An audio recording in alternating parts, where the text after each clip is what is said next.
నమస్కారం. Welcome to our YouTube channel అనగనగా ఓ కథ. మంచి కథలు వినడానికి మా ఛానల్ని తప్పకుండా సబ్స్క్రైబ్ చేయండి. అలాగే మీ ఫ్రెండ్స్ అండ్ ఫ్యామిలీకి షేర్ చేయండి. తరగని సంపద రెండో భాగానికి స్వాగతం. అల్కాసిం ఖలీఫాను చెయ్యి పట్టుకుని తీసుకుపోయి ఒక చల్లని గదిలో బంగారు ఆసనం మీద కూర్చోపెట్టాడు. ఆ గదిలో సాంబ్రాణి కాలుతున్నది. గది నిండా సుగంధ ధూపం ఉన్నది. నేల మీద మెత్తని తివాచి ఉన్నది. అబూ ఖలీఫా సరసనే కూర్చుని తన కథ ఇలా చెప్పసాగాడు. మా తండ్రి అబ్దుల్ అనేవాడు కైరో నగరంలో ప్రసిద్ధికెక్కిన నగల వర్తకుడు.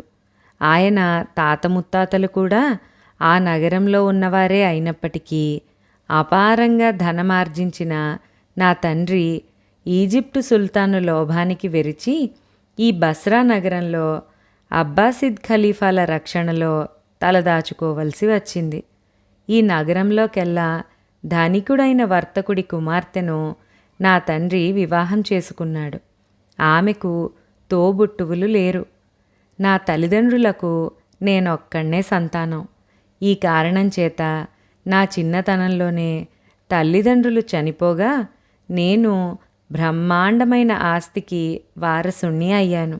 అయితే నేను ఒళ్ళు తెలియకుండా ఖర్చు పెట్టి 2 ఏళ్లలో నాకున్నదంతా తగలేసుకుని బస్రా నగరం అంతటా నా పేరు మారుమోగేటట్టు చేసుకున్నాను.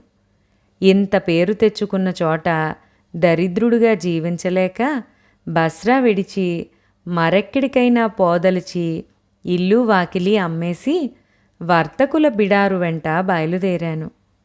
మోసుల్, డమాస్కస్ నగరాలు చూసి అక్కడి నుంచి ఎడారి దాటి మక్కా యాత్ర చేసి కొన్నాళ్ల తరువాత నా తాత ముత్తాతల జన్మస్థలమైన కైరో నగరం చేరుకున్నాను.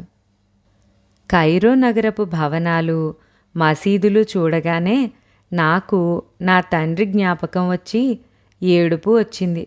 ఆయన ఈ నగరంలో ఎంత వైభవంగా జీవించాడు. బరువెక్కిన గుండెతో సుల్తాను భవనం వెనుక ఉన్న ప్రాంతంలో నైలు నది ఒడ్డుకు వెళ్ళాను. నేను తలెత్తి చూసేసరికి ఎత్తున ఉన్న గవాక్షం దగ్గర ఒక యువతి ముఖం కనిపించి మాయమైంది. అందమైన ఆ ముఖం మళ్ళీ కనిపిస్తుందేమోనని చీకటి పడేదాకా అక్కడే ఉండిపోయాను. కానీ ఆ ముఖం మాత్రం తిరిగి కనిపించలేదు. ఆ రాత్రి సత్రంలో నా బసకు తిరిగి వెళ్ళి మర్నాడు ఉదయం మళ్ళీ అక్కడికే వచ్చి ఆ గవాక్షంకేసే చూస్తూ కూర్చున్నాను. ఆ రోజు నాకు ఆ ముఖం కనిపించలేదు, కానీ గవాక్షపు తెర వెనక ఏదో మసులుతున్నట్టుగా తోచింది. 3వ రోజు సాయంకాలం గవాక్షపు తెర పక్కకు తొలిగి చుక్కలాంటి ముఖం తళుక్కున మెరిసింది. నేనా ముఖానికి ఆత్మార్పణ చేసుకుని, సుందరి, నేను పరదేశిని. ఈ కైరోలోకి వస్తూనే శుభశకునంలాగా నీ ముఖం చూశాను. నా కోరిక నెరవేరుతుందా అన్నాను. ఆమె ముఖాన భయం కనిపించింది. కానీ మరుక్షణమే ఆమె గవాక్షం నుంచి బయటకి వంగి రహస్యంగా, ఇప్పుడు వెళ్ళిపో, అర్ధరాత్రికి రా అని అంతలోనే మంత్రించినట్టు గవాక్షపు తెర వెనుక మాయమైంది. నా ఆనందం వర్ణనాతీతం. ఆ ఆనందంలో నాకున్న కష్టాలన్నీ మరిచిపోయాను. నేను బసకు తిరిగి వెళ్ళి స్నానశాలలో సుఖంగా స్నానం చేసి అర్ధరాత్రి వేళ రాజభవన గవాక్షం చేరుకున్నాను. గవాక్షం నుంచి తాటినిచ్చెన కిందకి వేళ్లాడుతున్నది. నేను సాహసం చేసి దాన్ని ఎక్కి లోపలికి ప్రవేశించాను. 2 చీకటి గదులు దాటాక 3వ గదిలో నేను ఆ సాయంత్రం చూసిన స్త్రీ కనిపించింది. నేనామెకు నా కష్టాలు చెప్పుకున్నాను. ఆమె నా కథంతా విని కన్నీరు కార్చింది. విచారించకు, నీ ఒక్క కన్నీటి బిందువుతోనే నా కష్టాలన్నీ తుడిచిపెట్టుకుపోయాయి అన్నాను. ఆమె తన విషయం చెప్పింది. నేను సుల్తాను ప్రియమైన భార్యను. నా పేరు లబీబా. నా పతనం కోసం కుట్రలు పన్నే సవతులు చాలామంది ఉన్నారు. నిన్ను చూడగానే నీ వంటి భర్త ఉంటే ఎంత సుఖపడేదాన్నో కదా అనుకున్నాను. మేమిలా మాట్లాడుతూ ఉండగా గది తలుపు ఎవరో తట్టారు. లబీబా భయాందోళనతో కొంప మునిగింది, సుల్తాన్ తప్ప మరెవ్వరూ ఈ తలుపు తట్టరు అన్నది. ఆమె భయపడినంత అయింది. మరుక్షణం 10 మంది నల్లబానిసలు గదిలోకి ప్రవేశించి ఒక గవాక్షం గుండా నన్ను నదిలోకి విసిరివేశారు. మరొక గవాక్షం గుండా లబీబా నదిలో పడిపోవడం చూశాను. నేనైతే ఎలాగో అలాగా ఈది ప్రాణాలతో బయటపడ్డాను గాని నా మూలంగా నదికి బలైన ఆ నిర్భాగ్యురాలి కోసం ఎంత వెతికినా దొరకలేదు. నేను వెంటనే ఈజిప్టు దేశం వదిలిపెట్టి బాగ్దాద్ నగరానికి వచ్చాను. నా వద్ద ఒక్క బంగారు దీనారమే మిగిలి ఉంది. అది పెట్టి మిఠాయిలు, పళ్ళు, సుగంధలేపనాలు, గులాబీ అత్తరు కొని వాటిని ఒక తట్టలో పెట్టుకుని పాటలు పాడుతూ దుకాణాల దగ్గర అమ్మసాగాను. నా కంఠం ఇంపుగా ఉండటం చేత అమ్మకం చురుగ్గానే సాగింది. ఇలా ఉండగా ఒకరోజు బాగ్దాద్లోకెల్లా పెద్ద దుకాణం గల వర్తకుడు నా దగ్గర ఒక పండుకొని నన్ను తన పక్కనే కూర్చోమని నా పేరు అడిగాడు. బాబుగారు, మానే గాయాన్ని కెలకకండి అని విచారంగా అన్నాను. వెంటనే ఆయన మాట మార్చి నా అమ్మకం గురించి, లాభం గురించి మాట్లాడి 10 బంగారు దీనారాలిచ్చి పంపేశాడు. అటు తర్వాత నేనాయన దుకాణానికి వెళ్ళి ఏదో ఒకటి అమ్ముతూ వచ్చాను. ఆయన నన్ను తన పక్కన కూర్చోబెట్టుకుని నా పేరు అడిగేవాడు. కృతజ్ఞత కొద్దీ ఒకరోజు నేనాయనకు నా కథంతా చెప్పాను. నాయనా, అబూ అల్ కాసిం, నేను నీకు తండ్రినవుతాను. నేను నీ తండ్రి కన్నా ధనవంతుణ్ణి. నాకు పిల్లలు లేరు. నీ కష్టాలు గట్టెక్కాయి. ఆ తట్ట అవతల పారేయి అన్నాడాయన ఉద్రేకంగా. ఆ మర్నాడే ఆయన దుకాణం కట్టేసి నాతో పాటు బస్రాకు బయలుదేరాడు. అదే ఆయన జన్మస్థలం. ఇక నుంచి మేమిద్దరము బస్రాలోనే విశ్రాంతి తీసుకునేటట్టుగా నిర్ణయం చేసుకున్నాం. బస్రాలో నన్నెరిగిన వాళ్ళందరూ నా దశ మారినందుకు ఎంతో సంతోషించారు. నేను నా కొత్త తండ్రిని సంతోషపెట్టడానికని సాయశక్తులా కృషి చేశాను. ఆయన నాతో అనేకసార్లు, అల్ కాసిం, నేను నిన్ను చూసిన ఘడియ చాలా మంచిది. నువ్వు విశ్వాసపాత్రుడివి, ప్రేమపాత్రుడివిను. నా అనంతరం నీకు చెందబోయే సంపదకు అర్హుడివి అనేవాడు. 1 ఏడాది పాటు నేను ఎలాంటి స్నేహితాలు చెయ్యక ఆయనకు సేవ చేయడంలోనే కాలమంతా గడిపాను. అంతలో ఆయనకు బాగా జబ్బు చేసింది. ఆయన నన్ను దగ్గరికి పిలిచి, నాయనా, అనేక మంది తండ్రులు ఒక్కరోజైనా అనుభవించలేని పుత్ర సౌఖ్యాన్ని నువ్వు నాకు ఏడాది పాటు కలిగించావు. అందుకు నిన్ను దీవిస్తున్నాను. దేవుడు నన్ను పిలిచేలోపుగా నేను చెయ్యవలసిన విధి ఒకటి ఉన్నది. ప్రపంచంలో రాజులందరికీ కలిపిన లేనంత సంపద నీకొక్కడికి దక్కనున్నది. ఇది తరతరాలుగా మా వంశంలో వస్తున్నది. అది మొదట మాకెలా వచ్చిందో తెలియదు. దాని రహస్యం మా తాత నా తండ్రికి చెప్పాడు. ఆయన నాకు చెప్పాడు అన్నాడు. ఆయన నా చెవిలో రహస్యంగా కొన్ని సంగతులు చెప్పి, ఇది మా వంశంలో ఉండే తరగని సంపద. అందుచేత నువ్వు ధారాళంగా దానాలు చెయ్యి. అన్నిటికన్నా సౌఖ్యం ప్రధానంగా చూసుకో. అల్లా నిన్ను దయగా చూసి నీకు సుఖశాంతులు ఇస్తాడు అని ఆయన కన్ను మూశాడు. నేనాయనకు చేయవలసిన విధులన్నీ నిర్వర్తించి ఆయన సంపదను అధీనం చేసుకున్నాను. పూర్వం నన్ను తెలిసిన వాళ్ళు ఈసారి కూడా నేను బికారినవుతానని జోస్యం చెప్పారు. కానీ అలా జరగలేదు. రోజు రోజుకు నా ఖర్చు పెరగసాగింది.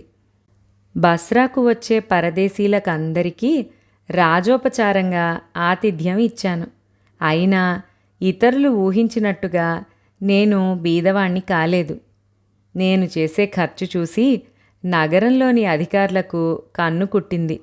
ఒకనాడు నగరపు ప్రధాన కొత్వాలు నా దగ్గరకొచ్చి అది ఇది మాట్లాడి, ఏ యువకుడు ఎంత ధారాళంగా డబ్బు ఖర్చు చేస్తే నాకేమిటి, నేను పొట్టతిప్పల కోసం ఉద్యోగం చేసుకునేవాణ్ణి. కానీ చిత్రం ఏమిటంటే సరిగ్గా రొట్టెల ధర పెరిగిన సమయంలోనే మా ఆవు ఎండిపోయింది అన్నాడు. మీ ఇంటిల్లిపాదికి రొట్టెల కోసం పాల కోసం సుమారుగా ఎంత ఖర్చవుతుంది అని అడిగాను. రోజుకి 10 దీనారాలు మించదు అన్నాడతను. అది చాలదు, రోజుకు 100 దీనారాలు ఇస్తాను. ప్రతి నెల మొదట్లోనూ వచ్చి మా ఖజానాదారు నుంచి సొమ్ము పుచ్చుకోండి అన్నాను. పెద్ద కొత్వాలు కృతజ్ఞతాపూర్వకంగా నా చేతిని తీసుకుని ముద్దాడబోయాడు. అంతా అల్లా నుంచి వచ్చేదేనని గుర్తుంచుకుని నేనతన్ని నివారించాను. మర్నాడే కాజీ వచ్చి, నాయనా, సంపాదనలో 5వ వంతును పేదలకు పంచాలన్న ప్రాచీన సంప్రదాయం ఒకటి ఉన్నది. మాలాంటి వాళ్ళు అలాంటి విషయాలు ఉపేక్షించకూడదు అన్నాడు. తమరు చెప్పేదేమిటో నాకు అర్థం కాలేదు, కానీ చాలా కాలంగా తమకొక విజ్ఞాపన చేయాలనుకుంటున్నాను. పేదవారికి పంచగలందులకు తమకు నిత్యము 1000 దీనారాలు ఇవ్వాలనుకుంటున్నాను. దయచేసి తమరు వాటిని స్వీకరించాలి, నిరాకరించవద్దు అన్నాను. కాజీ నా కోరికను దయతో ఆమోదించాడు.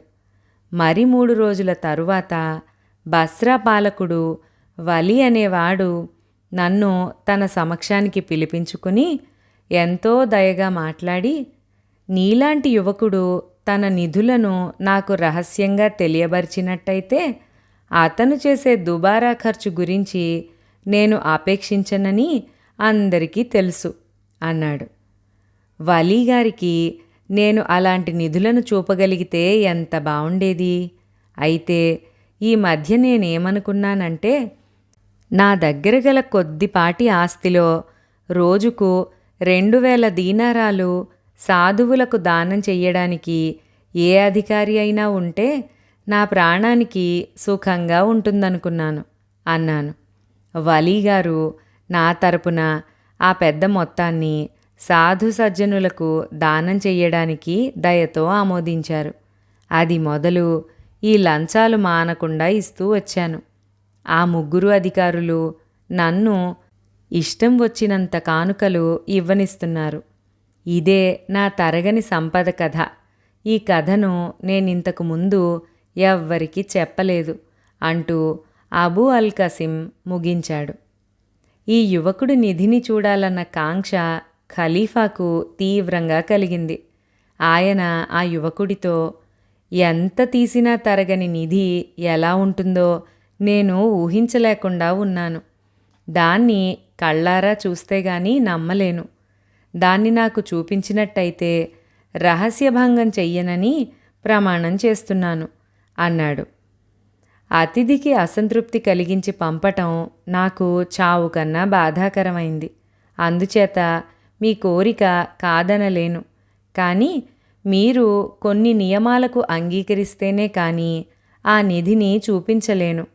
మీరు కళ్ళకు గంతలు కట్టుకోవలసి ఉంటుంది. నేను మీ వెంట కత్తి చేత పట్టుకుని వస్తాను. మీరు ఏమాత్రం దౌర్జన్యం చేయదలుచుకున్నా నేను కత్తిని క్రూరంగా మీపైన ప్రయోగిస్తాను. దానికి అభ్యంతరం లేకపోతేనే నా వెంట రండి అన్నాడు అల్ కసిం. నేను ఏ నియమాలకైనా సిద్ధమే అన్నాడు ఖలీఫా. అల్ కసిం ఖలీఫా కళ్లకు గంతలు కట్టి నడిపించుకుంటూ రహస్యంగా మెట్ల మీదుగా భూగర్భంలోకి తీసుకుపోయాడు. అనేక సొరంగాల గుండా తిప్పి తిప్పి తీసుకుపోయి ఒక దీర్ఘమైన గుహలోకి ప్రవేశపెట్టాడు.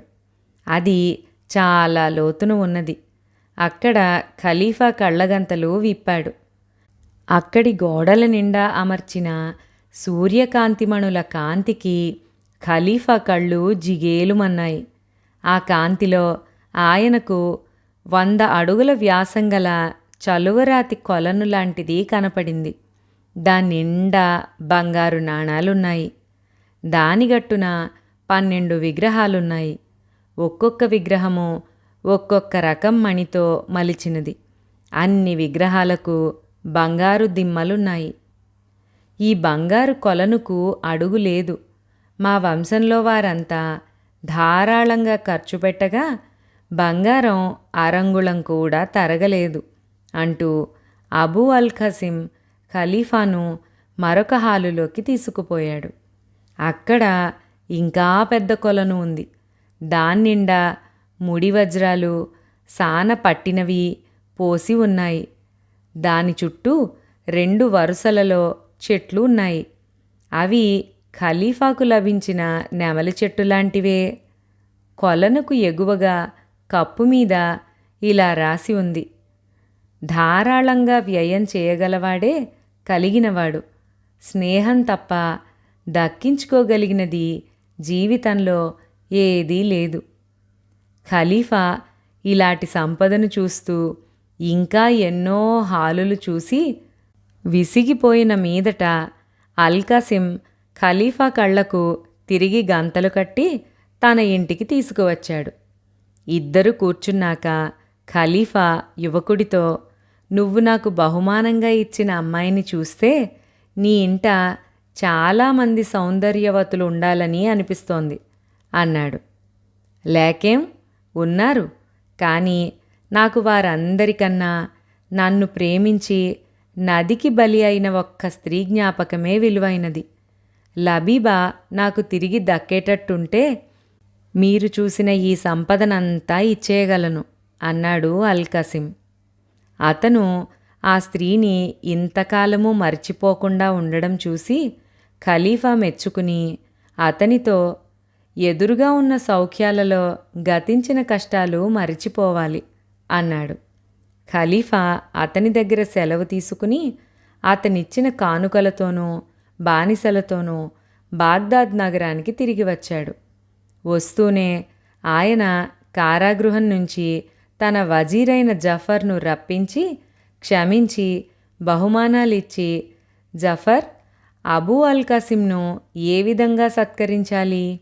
ఏ బహుమానమిచ్చినా అతనికి పేదగానే కనబడతాయి అన్నాడు. అతన్ని బస్రా పాలకుడుగా నియమించవచ్చు అన్నాడు జఫర్.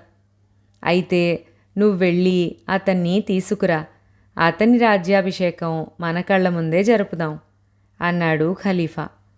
జఫర్ వెంట అల్ ఖసిం రాగానే ఖలీఫా అతన్ని పుత్రవాత్సల్యంతో కౌగిలించుకుని తానే స్వయంగా స్నానం చేయించి ఇద్దరూ ఫలహారం చేసే సమయంలో గానం చెయ్యటానికి ఒక బానిస యువతిని రప్పించాడు.